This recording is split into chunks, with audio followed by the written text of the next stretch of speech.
नमस्कार दोस्तों, आप देख रहे हैं लाइव इंडिया न्यूज चैनल। और इस वक्त जो है मैं भारत मर्चेंट चैम्बर के ऑफिस में हूँ।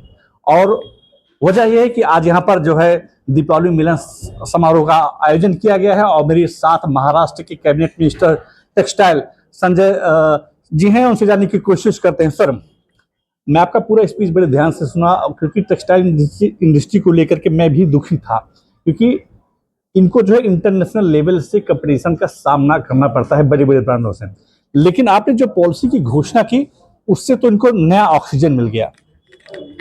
जी, सबसे पहले तो मैं भारत मर्चेंट का आभारी हूँ कि दिवाली के इस मिलन के कार्यक्रम में उन्होंने मुझे यहाँ बुलाया। मैं सभी व्यापारी भाइयों को दिवाली की बहुत बहुत शुभकामनाएं देता हूँ, नए साल की भी शुभकामनाएं देता हूँ।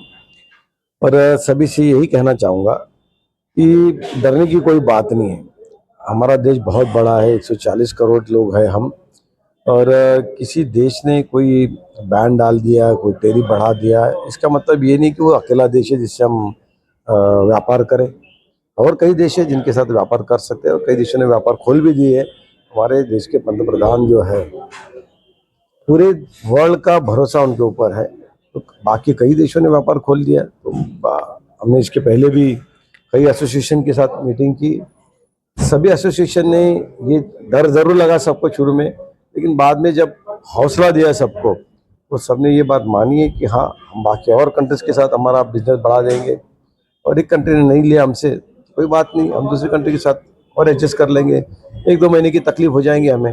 और इस तरह से व्यापारी खुद ही इंटरनली स्ट्रांग हो गया है। और मैं तो हमेशा कहता हूँ कि स्वदेशी को अपनाओ, जो हमारे देश के पंतप्रधान जी ने नारा दिया हुआ है।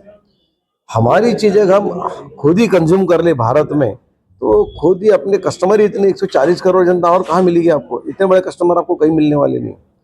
इसलिए जो भी हम कपड़ा बनाते हैं वो हमारे देश में ही कम पड़ेगा हमें देने के लिए।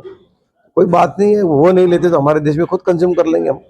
जैसा कि श्रीराम मिल्स के सीएमडी ने कहा कि अब जो है जो नवयुवक है आज का, वो दिखाई नहीं देता, क्योंकि वो इंटरेस्ट कम ले रहा है टेक्सटाइल मार्केट में। तो क्या अदर इंडस्ट्री की तरह ऐसे नवयुवकों के लिए ट्रेनिंग का प्रोग्राम या उनको डिजाइनिंग का प्रोग्राम सरकार की तरफ से ऐसी कोई योजना है कि जो जिसमें नवयुवक सीख करके इस इंडस्ट्री में आ सके?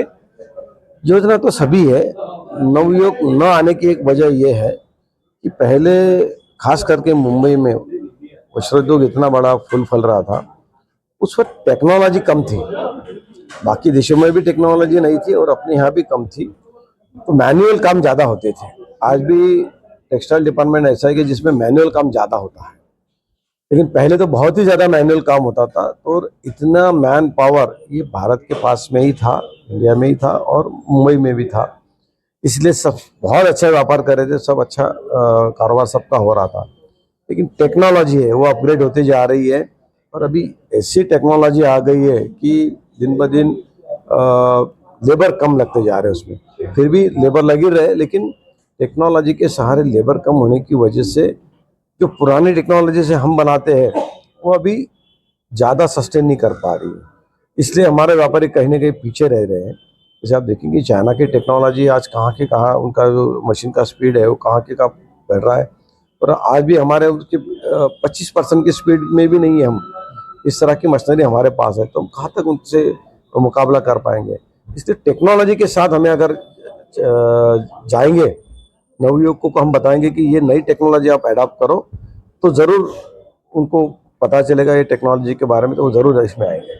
ये संजय शिगारे साहब जिनका कहना है कि जो आज का नवयुवक है, पहले अगर आज से 20 साल पहले की तुलना करें तो हमारे पास टेक्नोलॉजी का अभाव था, लेकिन अब सरकार टेक्सटाइल इंडस्ट्री में भी टेक्नोलॉजी का इस्तेमाल करके इस इंडस्ट्री को आगे बढ़ाने की प्रक्रिया में तेजी से आगे बढ़ रही है। Ashok Shukla, live India news, Mumbai.